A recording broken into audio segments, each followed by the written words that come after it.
We all know the chilling image of Valak, the demon nun from the Conjuring films, with her piercing eyes and sinister presence. But what if I told you that in the real world, a case emerged that felt even more terrifying? A story not set in the 1600s or buried in medieval superstition, but one that unfolded in modern times, in 2005.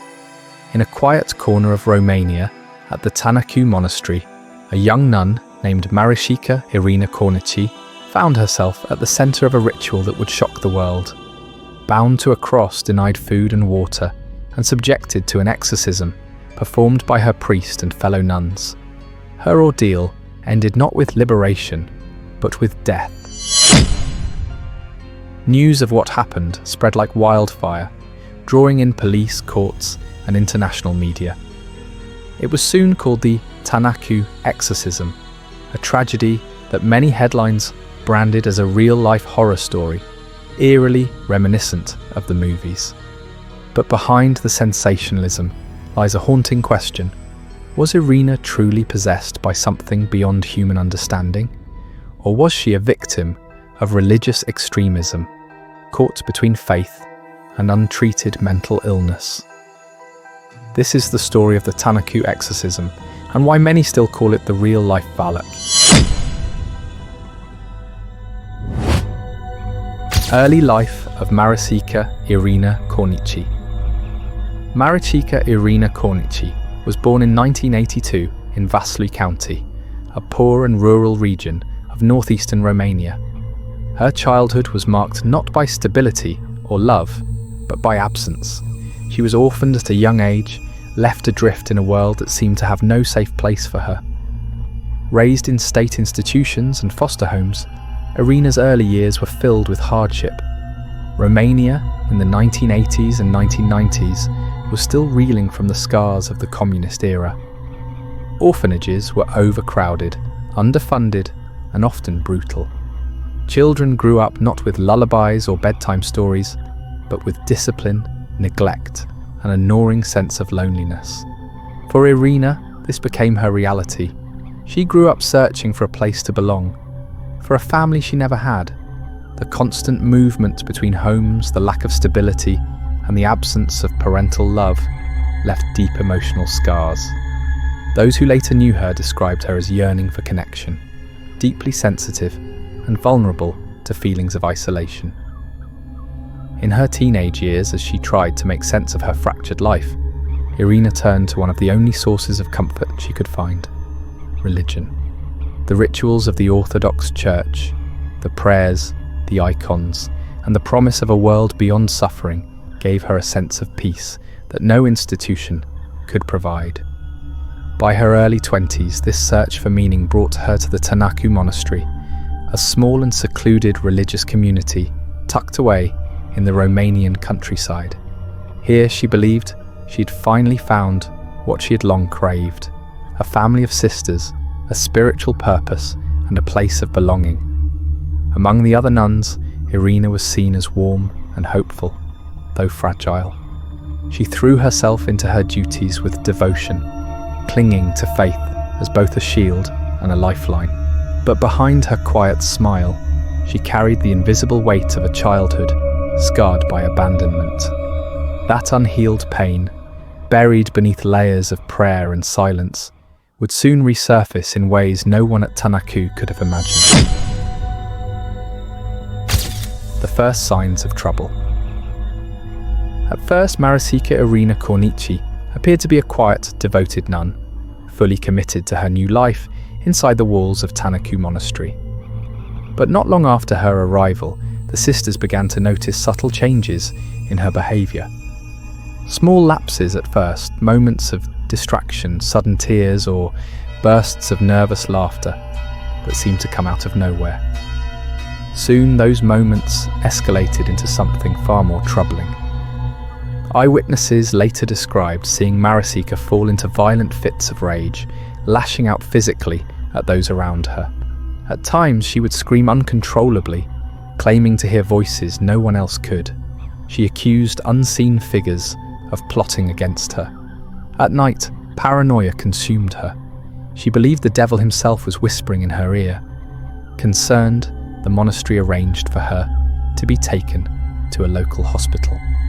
Their doctors gave a clear medical diagnosis: schizophrenia. They prescribed her antipsychotic medication to manage the hallucinations and paranoia. For a brief period with treatment, there was hope she could stabilize. But when she returned to the monastery, things became complicated. Some of the nuns believed her suffering wasn't only psychological. To them, the terrifying outbursts, the voices, and the fear in her eyes weren't signs of a mental illness. They were signs of possession, a spiritual battle, not a medical one. This clash of worldviews, medicine versus faith, psychiatry versus exorcism, would set the stage for one of the most disturbing tragedies in modern religious history. The priest, Father Daniel Petru Corogeanu. At the center of the Tanacu tragedy stands a man whose name would become infamous across Romania, Father Daniel Petru Corogeanu. Tall, with piercing eyes and an intense manner of speaking, he carried a presence that commanded respect within the cloistered walls of Tanacu Monastery. To the small circle of nuns who followed him, Father Daniel was more than a priest. He was a spiritual protector, a shepherd of souls in a world they believed was increasingly plagued by darkness. But his faith was not the quiet, contemplative kind. Father Daniel was a man of deep conviction, shaped by the old Orthodox traditions that treated demonic forces as tangible threats to everyday life. He preached with fire, warning of the devil's cunning and the constant need for vigilance. To him, the battle between good and evil was not symbolic. It was real, immediate, and at times terrifyingly close. So when Maricica Irina Cornici began showing signs of torment, violent outbursts, paranoia, hearing voices, Father Daniel did not see a psychiatric illness. He saw a soul under siege. Doctors had called it schizophrenia, prescribing medication to silence the voices and calm her behavior. But in Father Daniel's eyes, medicine could not reach the root of the problem. He believed the devil was mocking them, hiding behind a false diagnosis to keep his grip on the young nun. It was this belief that led him down a path of no return. Convinced that Maricica's life and her eternal soul were at stake, Father Daniel made the decision to perform the ultimate spiritual weapon of the Church, an exorcism. It would be, in his mind, a holy act of liberation. But in reality, it would become a ritual that spiraled into tragedy, leaving a young woman dead and a priest branded a criminal in the eyes of the law. The exorcism at Tanacu.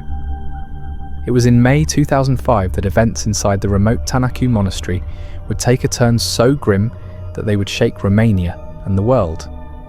Convinced that young nun Maricica Irina Cornici was possessed by demonic forces, Father Daniel Corogeanu gathered 4 of the monastery's devoted nuns to assist him in what he believed was a sacred mission. The ritual they prepared was not a symbolic gesture. It was brutal, physical, and uncompromising.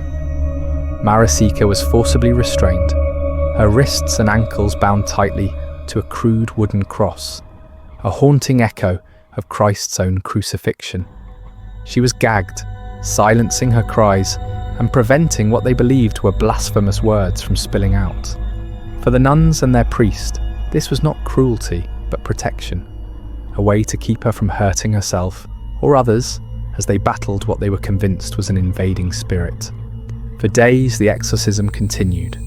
The monastery walls echoed with intense prayers, chanting of the Roman Orthodox liturgy and the constant sprinkling of holy water over Maricica's trembling body.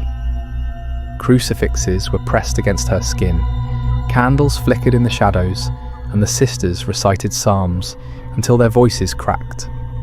Outside the monastery, the world carried on unaware, but within those stone walls, the battle for one woman's soul was being waged with unrelenting fervour, but the cost was devastating. Deprived of food, water, and even basic medical care, Maricica's body weakened as the ritual stretched on. Witnesses later recalled her screams, guttural, piercing, sometimes pleading, filling the convent. At times she thrashed against the ropes, at others she lay limp, whispering or muttering in broken phrases. Those present believed these were the voices of demons being forced out. Then, after days of this relentless struggle, the cries stopped. The once violent convulsions gave way to eerie stillness. Bound to the cross, Maricica fell silent, her chest rising faintly until even that slowed. When her restraints were finally loosened, she no longer had the strength to move. The ritual had ended, not with triumph, but with an overwhelming and irreversible silence. The exorcism at Tanacu was meant to save her. Instead, it marked the beginning of a storm of controversy, criminal charges, and international scrutiny, because Maricica Cornici was now dead. The tragedy. The ritual at Tanacu Monastery, intended as a holy intervention, spiraled into catastrophe. For 3 relentless days, Maricica Irina Cornici was left bound to the wooden cross, gagged and deprived of food and water, all while Father Daniel Corogeanu and the 4 nuns carried out prayers, blessings, and rites designed to expel what they believed were demonic forces. Inside those stone walls, time seemed to stretch endlessly, a continuous cycle of chanting, holy water, and whispered invocations of the Lord's name. Maricica's body, already weakened by emotional and psychological turmoil, began to fail under the extreme physical and mental strain. Each hour brought new signs of collapse. Her skin grew pale and clammy, her breathing shallow, her strength fading with terrifying rapidity. Witnesses would later describe a haunting scene. A young woman who had once been full of life, now immobilized and barely clinging to consciousness, writhing weakly against the restraints as her captors continued the ritual. The nuns, blinded by faith and convinced of the righteousness of their actions, did not halt. Father Daniel, firm in his belief that the exorcism must reach its conclusion, continued the prayers with unyielding determination. Every shout, every gasp from Maricica was interpreted as resistance from the demon, rather than a signal of her human fragility. The line between devotion and cruelty blurred beyond recognition. By the end of the 3rd day, Maricica had succumbed. The combination of severe dehydration, physical exhaustion, suffocation from the restraints, and shock proved fatal. The young nun's body, now lifeless, bore the marks of a ritual that had been carried out with unwavering conviction but catastrophic ignorance. Word of her death did not stay within the monastery walls. Within hours, the story had begun to spread, first through local communities in Vaslui County, then across Romania. The media seized upon the shocking details. A young nun, bound to a cross, dying during an exorcism performed by her own religious mentors. The headlines were sensational, painting a picture of faith gone horribly wrong. Her death would come to be known worldwide as the Tanacu Exorcism, a chilling example of the dangers of religious zeal unchecked by compassion or reason. The shocking death of Maricica Irina Cornici did not remain a private tragedy within the walls of Tanacu Monastery. Once news of the exorcism and its fatal outcome reached the public, Romania was gripped by outrage and disbelief. Local newspapers ran headlines that read like horror stories: Nun dies during exorcism ritual, and Faith or Folly, the Tanacu horror. Soon international media picked up the story, amplifying it across continents, and the case became a global symbol of the dangers of extreme religious practices. Authorities were compelled to act. The Romanian police immediately launched an investigation into the circumstances of Maricica's death. Interviews were conducted with the surviving nuns, monastery staff, and witnesses.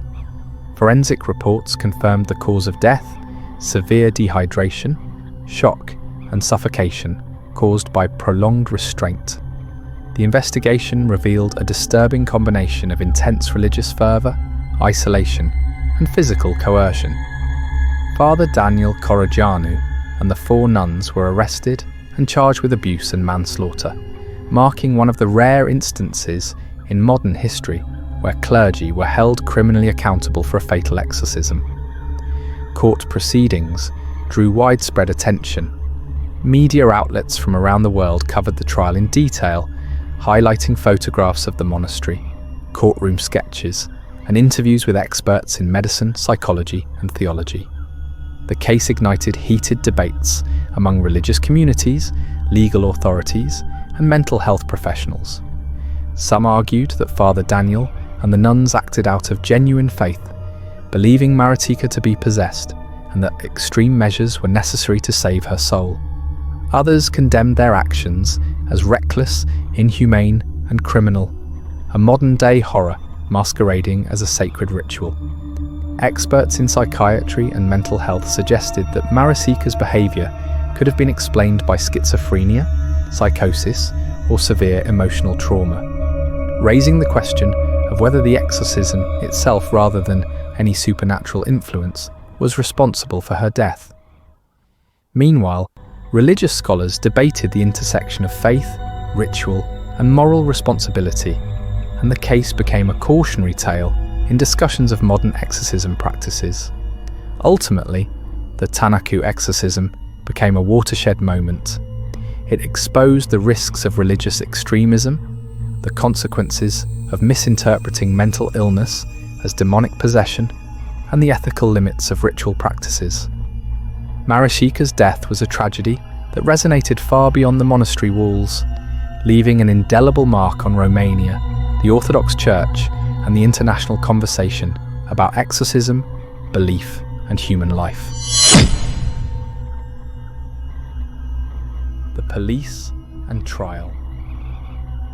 Following the shocking death of Maricica Irina Cornici, Romanian authorities acted swiftly. The police arrived at Tanacu Monastery to conduct a thorough investigation, interviewing all the nuns involved in the ritual, monastery staff, and any local witnesses who might shed light on the tragic events. Evidence was meticulously collected. The wooden cross to which Maricica had been bound, the gags and restraints, and other implements used during the exorcism. Medical and forensic experts confirmed that her death had been caused by severe dehydration, physical restraint, and shock, leaving little doubt that the exorcism itself had directly led to her demise. The arrests of Father Daniel Petru Corogeanu and the 4 nuns marked the beginning of a legal process that would capture the attention of the world. The case quickly escalated into a global media sensation, with newspapers, television networks, and online news portals providing extensive coverage of every courtroom session. International journalists described the chilling details: a young nun tied to a cross, gagged, deprived of food and water, while holy rituals were performed over 3 harrowing days. The story resonated with horror and fascination, drawing comparisons to fictional exorcisms from movies and literature, and many dubbed it the real-life horror of Tanacu. The charges brought against Father Corogeanu and the nuns were serious and unequivocal: murder and deprivation of liberty. Prosecutors argued that their actions went far beyond religious rites, constituting criminal neglect and extreme abuse under the guise of faith. Defense attorneys contended that the accused had acted in good faith, motivated by genuine concern for Maricica's spiritual welfare. But this argument struggled to gain traction in the face of overwhelming evidence and the tragic outcome. The trial, which concluded in 2007, resulted in Father Corogeanu receiving 7 years in prison for his role in Maricica's death. The nuns involved also faced convictions, though their sentences were comparatively lighter due to perceived lesser culpability and their claimed obedience to the priest's authority. The court emphasized that no belief, no matter how deeply held, could excuse actions that directly endangered and ultimately ended a human life. The repercussions extended beyond the courtroom. The Orthodox Church publicly distanced itself from the actions of Father Corogeanu and the involved nuns, acknowledging the scandal while emphasizing that the ritual performed was neither sanctioned nor representative of official doctrine. Nevertheless, the case seriously damaged the Church's reputation, sparking national and international debates about the balance between religious authority, mental health awareness, and legal responsibility. The Tanacu trial remains a landmark case, a stark reminder that even in a modern world, faith and ritual, when taken to extreme measures, can have devastating and fatal consequences. The legal proceedings set a precedent in Romania for holding religious figures accountable, ensuring that belief cannot justify acts of abuse or neglect. Aftermath and legacy. The tragedy at Tanacu Monastery left a deep and lasting mark on Romania, the Orthodox Church, and observers worldwide. Following Maricica Irina Cornici's death and the subsequent arrests, the monastery itself was permanently closed, its walls silent where once devout prayers and rituals had been performed. Locals, previously unaware of the extremes of religious practice within the monastery, grappled with the horrifying details of what had transpired. For many, the images of a young nun tied to a wooden cross, gagged and left without food or water, became a haunting symbol of the dangers of unquestioned faith taken to extremes. The case sparked urgent and widespread debates about the boundary between religious belief and criminal abuse. Legal scholars, human rights activists, and psychologists questioned how spiritual authority could be used to justify practices that clearly endangered human life. Was this the tragic result of misguided devotion, or was it a deliberate act of cruelty? Could the actions of the priest and nuns be excused as genuine concern for Maricica's soul, or were they culpable in the most profound sense? These questions reverberated far beyond Romania, prompting broader discussions in religious and secular circles about the responsibilities of faith leaders and the protections owed to vulnerable individuals within religious institutions. For skeptics, the explanation was straightforward. Maricica Irina Cornici was a young woman suffering from severe mental illness. Diagnosed with schizophrenia, she exhibited symptoms of paranoia, hallucinations, and erratic behavior, all of which demanded medical intervention, not ritualistic restraint. Critics argued that the fatal exorcism was a preventable tragedy, a horrific consequence of superstition and misapplied faith. Mental health advocates emphasized the need for awareness, treatment, and compassion in such cases, warning that the Tanacu incident was a cautionary tale for religious communities worldwide. For believers, and those drawn to the paranormal, however, the events at Tanacu retained a darker, more mystical resonance. Witness accounts described screams, violent contortions, and behaviors that seemed beyond human explanation. To these observers, Maricica's suffering and the intensity of the exorcism echoed the terrifying possession narratives popularized in films like The Conjuring, where demonic forces can manifest through the most innocent of vessels. The nickname real-life Valak emerged, cementing the story's place in modern folklore as one of the most chilling intersections of faith, fear, and tragedy. The media coverage, both at the time of the trial and in subsequent retrospectives, amplified the case's enduring notoriety. Articles, documentaries, and online forums continue to revisit Tanacu, debating whether the events were the product of psychological breakdown, religious fanaticism, or something unexplainably supernatural. The story has become a reference point for discussions on exorcism in the 21st century, demonstrating that even in a modern world of science and law, tales of demonic possession can captivate, horrify, and provoke reflection on human vulnerability. Ultimately, the Tanacu exorcism serves as a haunting cautionary tale. It reminds us that faith, however sincere, can become deadly when unchecked, that mental illness can be tragically misunderstood, and that the human fascination with the supernatural continues to blur the line between horror and reality. Maricica Irina Cornici's death is remembered not just as a legal case or a religious scandal, but as a story that lingers in the imagination, a chilling echo of what can happen when devotion becomes fatal obsession. The tragic story of Maricica Irina Cornici at Tanacu Monastery stands at the crossroads of faith, superstition, and mental health, leaving behind a legacy that is both chilling and thought-provoking. A young nun, searching for purpose and belonging within the walls of a devout religious community, met an untimely and horrifying death at the hands of those entrusted with her spiritual care. What began as concern for her well-being escalated into a series of actions that would claim her life. An extreme exorcism that has been recorded, debated, and dissected for years, raising profound questions about the limits of faith and the responsibility of religious authorities. Even today, observers remain divided. Some insist that Maricica was truly possessed, her behaviour beyond explanation, and her torment echoing the most terrifying stories of demonic intrusion. Others argue that this was a case of tragic religious extremism, where deeply ingrained beliefs combined with fear, misunderstanding, and misjudgment led to irreversible consequences.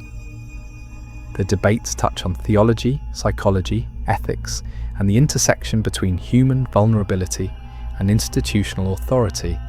Was this a spiritual battle between good and evil, or a catastrophic failure of care for someone struggling with mental illness? The lines between horror, faith, and tragedy remain blurred. For viewers, the story of Tanacu challenges our understanding of what is possible, both in the natural and supernatural worlds. It reminds us that history is full of events where human beliefs, fears, and obsessions intersect in terrifying ways, and that sometimes the real-life horrors can be even more unsettling than the fictional ones we see on the screen. It also underscores the importance of compassion, discernment, and the careful treatment of vulnerable individuals, especially when spiritual and psychological needs collide. If you want to dive deeper into the world of real-life exorcisms and uncover the stories that inspired some of the most terrifying scenes in horror cinema, make sure to like this video, share it with your friends, and subscribe to our channel. We explore cases that blur the line between faith and fear, facts and folklore, and the terrifying ways human belief can manifest. And we want to hear from you. Do you believe the Tanacu Exorcism was a true case of demonic possession, or a tragic act of religious extremism? Leave your thoughts in the comments below. Your perspective may shed new light on one of the most chilling exorcisms of the modern era.